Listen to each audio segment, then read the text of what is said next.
I'll talk to Kim in just a minute about what's going on the roads. They are wet this morning, but first, meteorologist Quaylen Murphy's here with the latest on Ian and how it will impact A, South Carolina, and B, us.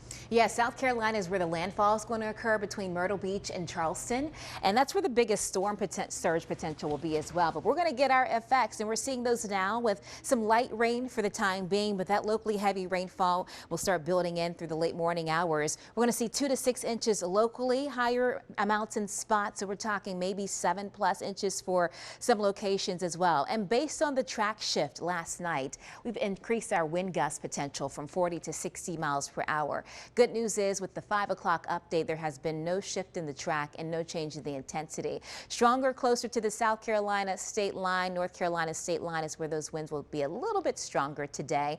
We still have potential for power outages, also a risk for isolated tornadoes, mainly south and east of the triangle. But tomorrow we're drying out, just a stray shower chance. It's still going to be quite breezy on Saturday. Here's a live look downtown, and yes, we have raindrops on the lens this morning. It's breezy. The winds coming in northeast at 14 miles per hour. So we're looking at impacts to continue through today, tonight, before letting up with the rainfall and the winds into Saturday morning gradually. The flooding risk starts to shut down by early Saturday morning as well. And the power outage threat, I think, will continue into early Saturday morning until those winds abate. We're looking at some rainfall right now, but this is the band we're tracking, the initial band with the locally heavy rainfall now pushing into portions of southern Wake County, also stretching down into Harnett County, into Lee, and back into Moore County as well. This will continue tracking north and west, so we're going to see that chance for some heavier rainfall tracking into Raleigh probably in the next 30 minutes or so. Center of circulation on Ian is south of Charleston, southeast. It's still at 85 miles per hour, still a Cat 1. The gusts have gone up to 105 miles per hour. That's from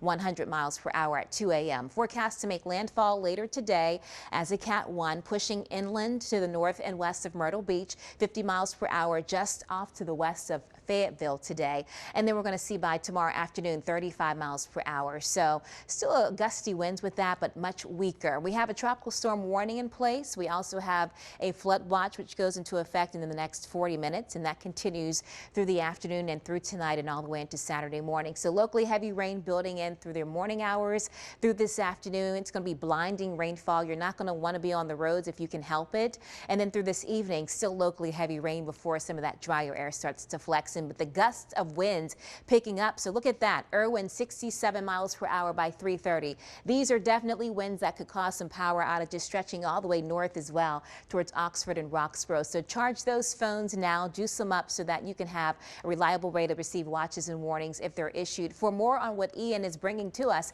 here's meteorologist Steve Stewart. Good morning. Hey, good morning there, Quaylen. Good morning, everybody. Yeah, the last couple frames here, we're getting quite a bit of convection here. This is a heavy band that's going to be moving onshore all the way up into southern parts of North Carolina, and the storm system still has a ways to go before it makes its way onshore. We're going to get a lot of rain out of this, and technically we need it. We haven't had measurable rain at RDU since the 12th. Look at the deficit of 3.63 inches.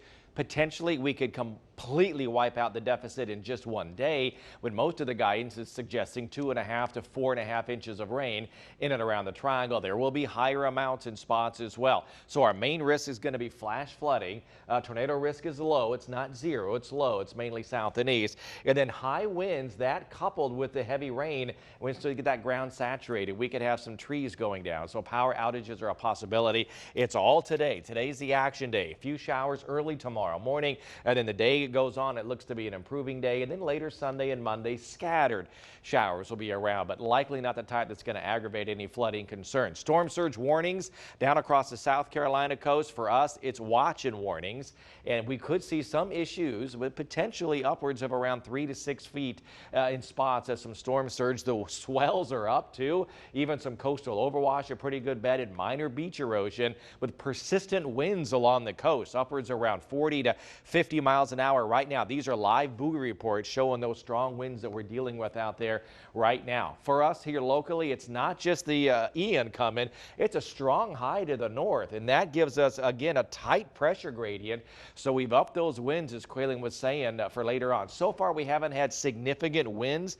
We're really going to see these picking up as we get into midday right on through the afternoon hours, where those gusts could be potentially upwards of around 50 or 60. Quaylen was showing this earlier. weather. I'll go ahead and advance through this quickly, but on average during the course of the morning hours, 30 to 40 mile an hour gusts. It's once we get to the afternoon, there's 3, 4 o'clock.